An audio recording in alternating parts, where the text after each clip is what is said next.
Hey everyone, my name's Dave Nixon and welcome to the Peak and Flow podcast. I know it's been a little bit of a quick break. I promise I am going to be continually podcasting as I did for many years. I'm not going to take a big break. I'm just I'm absolutely under the pump at the moment, which is awesome in both with Funk and with Peak and Flow. We've got a retreat coming up this weekend, which I'm super excited to host. We haven't had one since I think October last year, so really excited. We've got a full house. There's going to be 16 of us there in Kangaroo Valley, and I've got dates for my next one coming up. If you're interested, stay alive in general, but also to what's going on, because I'll put up some opportunities to find out what the dates are soon. Anyway, either way, today I'm going to be talking about confidence versus esteem. Well, it's not really versing each other. It's more about the difference between confidence and esteem. And so I sat down with my team earlier this year and I said, what is the difference between confidence and esteem? I wanted to hear from them what it was. And it's something that comes up in a lot of the coaching that I do, which is people not being able to decipher the difference between self-confidence and self-esteem. It's a really, really clear thing to understand, yet we're never really taught the difference whatsoever at all. And so this is the issue that comes with this, is that people end up then allowing their confidence to be in direct correlation to how they feel about themselves, their worth, their esteem. So self-esteem, another word for esteem is worth or value. So self-worth, self-value.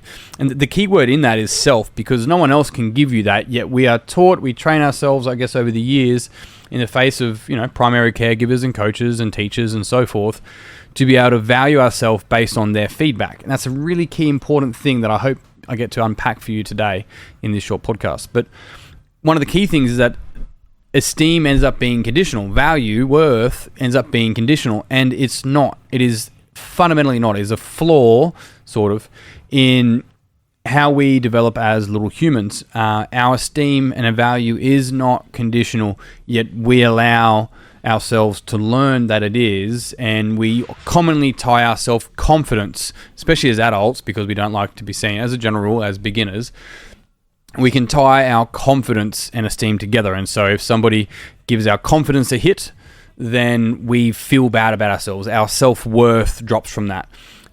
The key thing is learning how to understand, not to separate, because they are separated. We've blended them together to understand how they stand alone, and how we mix them up. And if we can understand that and separate them again to how they're meant to be, then that can fundamentally shift things for people for the remainder of their life. So let's get it clear. Confidence comes down to ability, so skill, your capability. Esteem is to do with your worth, your value as a human, your esteem.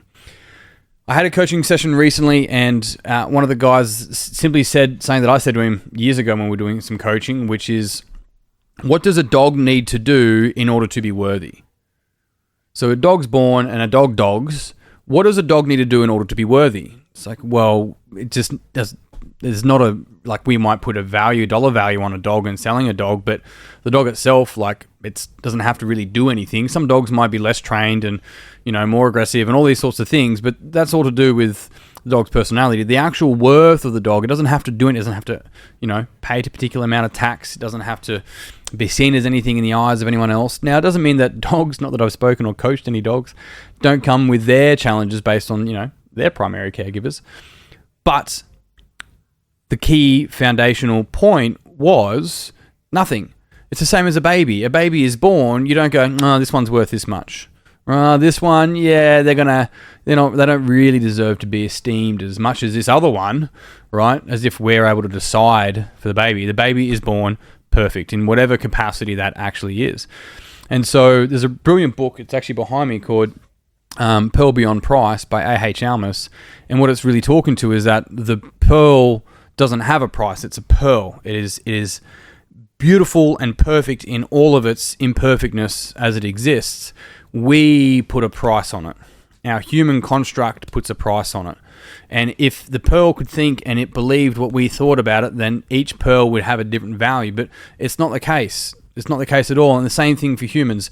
We are literally worthless, right? And it's because we're priceless. It's because our value is inherent. Now, our capacity, our capability at particular skill sets is different. And even at things that we were really confident with at some point, if we don't do it for a little while, we might lack some confidence with it later on. But the key thing there is that is foundationally different. We've got confidence and we've got esteem. And they are so different. And the more that we can understand that, the more that we can look at feedback as a subjective, and depending, feedback from someone is subjective. If you kick a corner table, then that's subjective feedback. But if we can see that opinion as feedback that is subjective and a perception on a capacity rather than a perception on my worth, and then taking on the external authority of that perception of my worth, we can start to realize that feedback is fundamentally impersonal. Even if somebody's trying to make it personal, that's on them. It's not on you.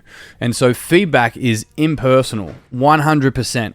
And our ability to hold our worth and understand our worth, and it's not so much this is what I bring to the table, because commonly that actually is confidence. I know what I bring to the table, but if you take those things away from me and I can't bring that to the table anymore, then I don't know what I'm worth. So it's actually still separate to that. So if you can have your self-worth and then have the capacity and your confidence and build those sorts of things in whatever areas you're attempting to do so, you'll find that you're actually coming from a place of, let's call it abundance or prosper in order to build those skill sets, rather than from a deficiency, from a place of need, from a place of trying to fill a hole. And so it's a really significant shift, but it is a fundamental shift that can change the rest of your life and make an intergenerational change on the next generation, especially with your children or nieces and nephews and those that you interact with. And so all opinions are subjective. That's not to be like, man, that's just your opinion. It's to be like, that's feedback. I can take that feedback on and see if it works and if it's useful for me. But that feedback is not my worth. The feedback is not my esteem. It is not my value. And understanding that at my core is massive. All feedback is impersonal. All feedback, even if it feels personal, that's you feeling that. The person, like, somebody might try and make you feel bad. It's them attempting to do that, and if we hand our power over, then that's where it occurs. So it's learning how to stand in that, which is so powerful. So how do we actually go about doing this? Well, one of the most powerful things is actually seeing it in the moment. And so when you do get feedback, and whatever feedback you get, is to check in what your reaction is and see what you feel within your body, what thoughts come up for you, and to start seeing what you're actually associating, what you're attaching your worth to someone's feedback, someone's opinion, to your capability, to your skill sets, and so forth. And if you can start to become aware of that, you start to go, where did I learn that? Where did I learn that my worth was based on how good I was at delivering a particular outcome? How much was I aware that my worth was attached to how helpful I was seen to someone else? When did I learn that, and when did that come online for me? What's the positive intention behind that, and where else does that serve me in life, and where does it not serve me? If you could go back and rewind, there's a few questions for you to be able to at least excavate that and understand it more, because it's not about changing it, it's about understanding it. Because when we understand it, then it changes. It no longer has the same pull on us.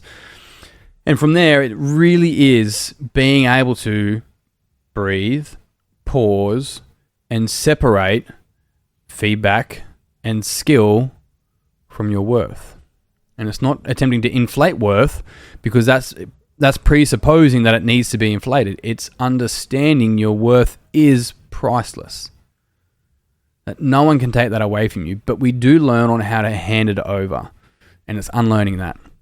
And on that note, team, I'm done. Thank you very much for tuning in. If you enjoyed this podcast, it would mean the world to me if you'd share it with someone else that you think would also enjoy this podcast. I did speak very fast because I've got to finish up in about 1 minute today. If you want a copy of my book, Money Yourself, you can get it anywhere online or at peakandflow.com.au. You can find out more about our training, immersions, and retreats at peakandflow.com.au. But that's me done. I'm out. Until next time, peace and pizza. I'll see you soon.